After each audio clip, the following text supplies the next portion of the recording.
To be curious means you're opening it up further. You want to understand something about me that maybe you don't. The opposite of that, right, is to judge quickly, to make a judgment, and to shut the thing down. I'm Susan Goss, and as a seasoned therapist of more than 15 years, I'm honored to have had the opportunity to gain so much wisdom from so many people and love passing that knowledge on to others. So join me and some of my favorite friends as we share some tangible truths with you. Hey guys, welcome back to the Tangible Truth Podcast. I'm Susan Goss, and I did talk Brad Franklin to come back. Yes, you did. Hey, Brad. Hey. Twist the arm, right? Oh, you're good. Yeah. Mm-hmm. Well, today we are talking about one more. Do we call it a phrase? I think so. Yeah. Be curious. Be curious. It's one of my favorite ones too. So I guess I'm kind of fickle on favorite phrases, apparently. But we've talked about it before and we mentioned it slightly, but this is a great one for listeners. And listen, I'm going to have Carrie put it on the link. We've talked about it before, but it was way back on season 1 with Carrie Corn and myself. And it was so popular. We had so much positive feedback, but we've got a different take on it now and life experience, all the things.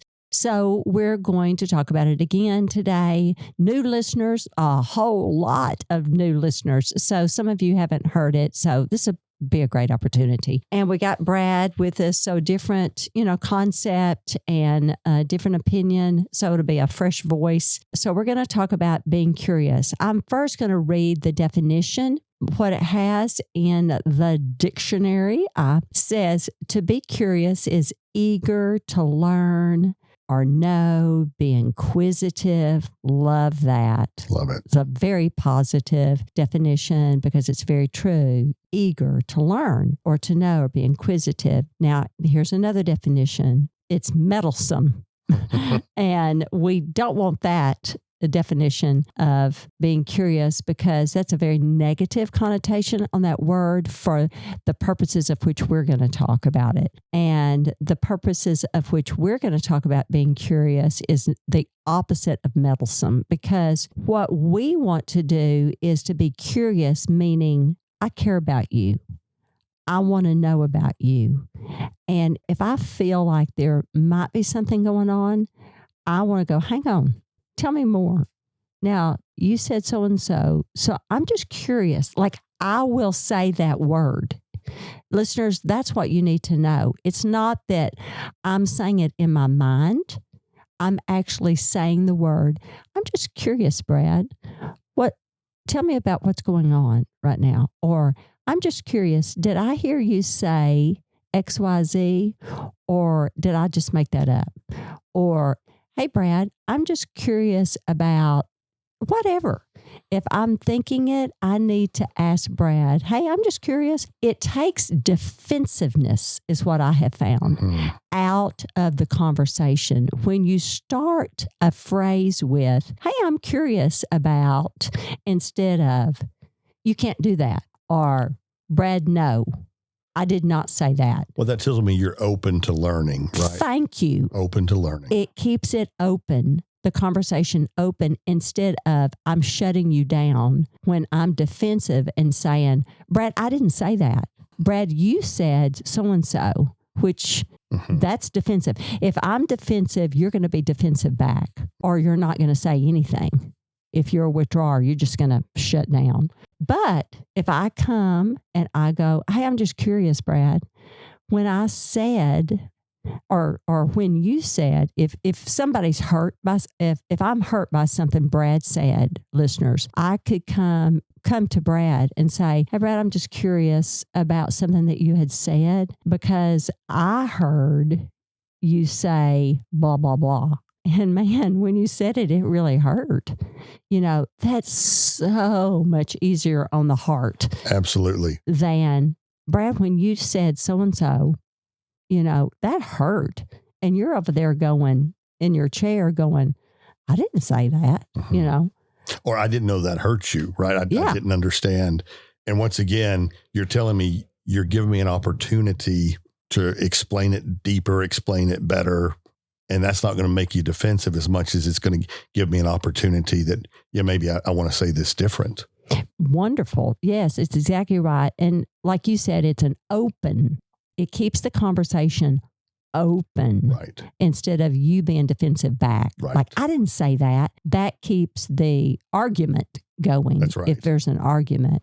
And defensive, instead, it is open. Mm-hmm. And so being curious is everything for a healthy relationship.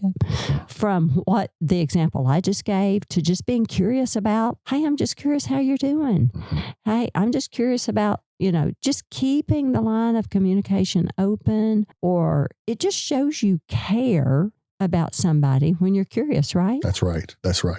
And realizing the opposite of that, right, is to judge quickly, to make a judgment, and to shut the thing down. To be curious means you're opening it up further. You want to understand something about me that maybe you don't. And all of us, at the end of it all, I want to be seen. I want to be heard. And so when you are curious, I have the opportunity to be seen and be heard. 100%. And, it's almost like, listeners, if you've not heard the last couple of episodes that Brad and I have done, this is it's like putting a puzzle together. This is kind of putting it all together, weaving it all together. This being curious goes hand in glove with everything we've been saying the last 2 episodes, right? Yeah, exactly. It goes with it all. Right. And this is a question you want to ask yourself, not just if you're a therapist, but just a human being. Am I curious enough? Am I willing to be vulnerable enough to be curious? Because if you're not, your relationships are not going to go to any depth. And if you're a person out there and you wonder, why are my relationships not better than they are? Or why don't I have deeper relationships? This is a really good place to start. Maybe I'm not curious enough, or I'm not open enough to being curious. That's a very good point, because even though this is the wisest thing for you to do for healthy relationships, it is in fact intentional. Yes, has to be. On our parts. Has to be. This is an intentional move on your part. I hate to use the word move, but it's an intentional act. I'll say that. On your part, on our part, to be curious. This doesn't just happen. Yes. You have to work at being curious. That's right. And then all of a sudden it's very natural. Like, it's very natural for me to be curious. It's natural for you because we put it into practice. That's right. And, a word that I know you use a lot on the podcast, vulnerability, that's the cost of admission, right? Is I've got to be willing to be vulnerable in order to be curious. It's true. Because I'm acknowledging I don't understand this, or I don't know for sure. Would you say it's worth it? Absolutely, it's worth it. Once again, that's the ticket to get you into deeper relationships, better relationships. I would say it's true too. And again, I'll ask you, this is not just for us as therapists in our sessions, but it is also personal. Oh, absolutely. Wouldn't you say? And once again, I don't know about you, Susan, but I hear people all the time telling me that they're lonely. They've got relationships, but the relationships aren't really deep. They're not the kind that you can grab a hold of and really enjoy. And for a lot of people, this is the issue, is they're not willing to be curious. They're not willing to be vulnerable. 100% agree. So they are isolated. They are alone. Yeah. And it's hard for them to take a step into vulnerability and be curious with another human. And what would you say would be that first step of being curious with someone like you just described? Well, part of it is not assuming I already know the answer. And we talked about this. Like, no one will talk to me. Right. No one will. Or I know what your response is going to be. Yes. And that shuts down the whole thing about being curious. If I just already assume, well, I already know where this is going to go, or I know how you're going to respond. And you really don't. Right. You really don't. And then now we're getting into when we're assuming they're not going to like me, they're not going to respond to me, they're not going to do. Now we're talking about some anxiety Right. within people. So why do I bother? We're talking about issues with anxiety. Then we need to talk about what is real, what is not real, all of those things. So there are layers of issues that many people struggle with, right? That's right. And we talked about this earlier with systems therapy. That's right. That we want to get to were you going to say something? I was going to go back to, with systems theory. One of the things you understand is the family you grow up in, that's the classroom where you learn about the world. Mm-hmm. And what you learn inside that family, for better, for worse, is then how you go out and approach the world. And there's some of us where the family was a safe place. It was a good place. Things happened that were good when I was curious. And so when I walk out into the world today, I feel open to being curious. I feel open to feedback. I feel open and safe to getting to know people. But for other people, that has not been your experience. Mm-hmm. And the family you grew up in was not a safe place. Mm-hmm. And good things did not happen when you were vulnerable or curious. And so those folks walk out of their door today into the world, and it feels like a hostile place. Mm-hmm. And so you're not going to take that risk, and you're going to keep those walls up. And that's just how you know to do it. But it also shuts down that process of being able to connect and attach to other people. And systems theory talks about how that comes from your family of origin, what you experienced really those first 12 to 18 years of your life. Mm-hmm. Yes. So if someone is in that situation, if they are at work, if they're in a work environment, if they're even wherever they are, to be curious with somebody, if they are isolated or alone, they have to, in their mind, think what is true. And it is vulnerable because you don't know what they're going to say back. You don't. You do not know. And part of the cost here, Susan, is it's not always going to be positive, right? No. It will not. You don't know what they're going to say. You don't know what they're going to say, and you can't control that piece, and you have to let that be okay. You have to let it be okay. That's exactly what I was just fixing to say. They could say nothing back. They could say something not nice back, or they could say, I'm good. Yeah. How are you? Yeah. Do you know, as a word of testimony, it happened in session this morning. I got a report from one of my clients. I was in couple session, but the husband had been isolated, cut off from his family, all the things. And that happened with someone who just said, I'm good. How are you? Back to him. He took a chance, and he had several rejections, but he has a connection at work right now, and it's a safe one. It does happen to this eager to learn or know inquisitive. Yeah. His was, I'm curious, I'm inquisitive. It wasn't the learn. It was just inquisitive. And it has formed a connection with a colleague. You know, you talking about this reminds me of a story that our good friend Carrie Corn told me one time.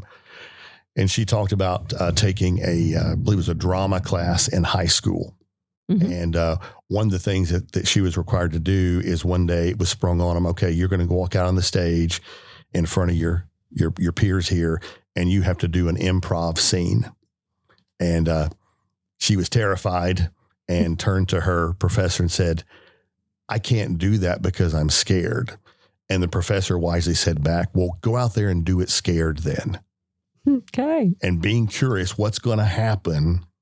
I'm scared. I don't know what's going to happen, but go ahead and do it anyway, and push against that fear and see what you learn, see what happens. And she talks about that being a turning point in her own life to being more open to people, being more open to new experiences.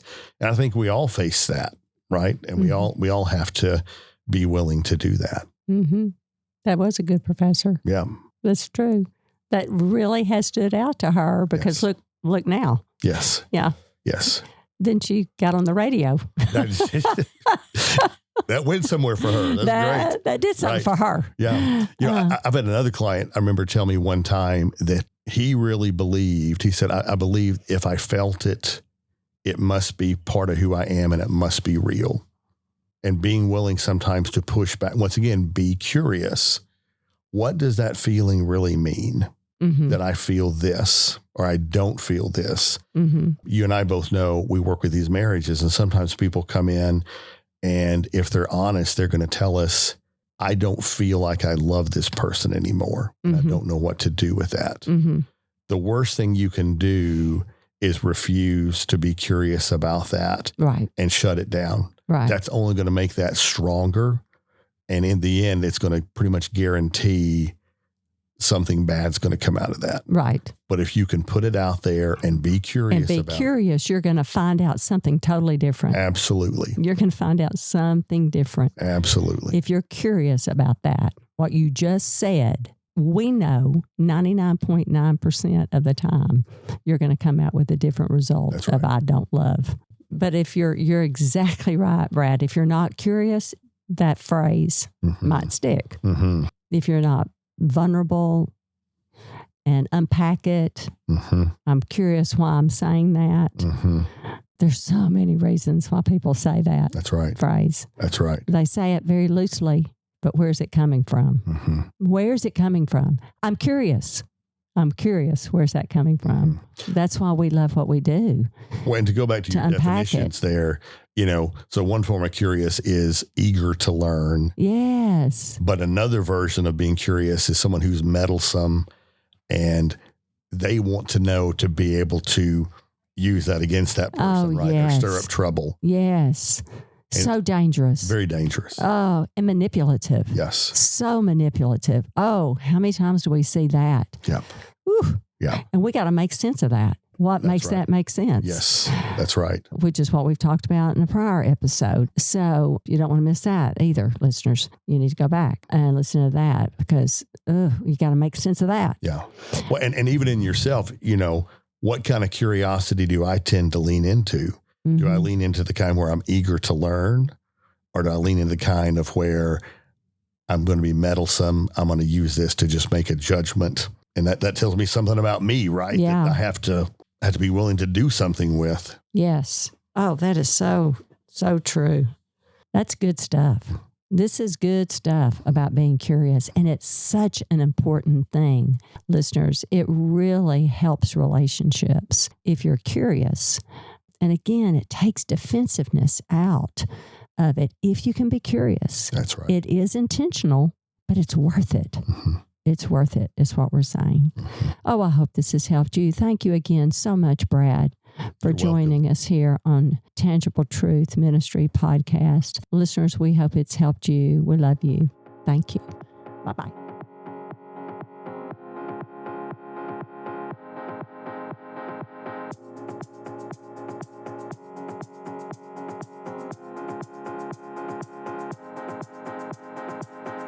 Thanks for listening to the Tangible Truth Podcast, part of the KLRC Podcast Network.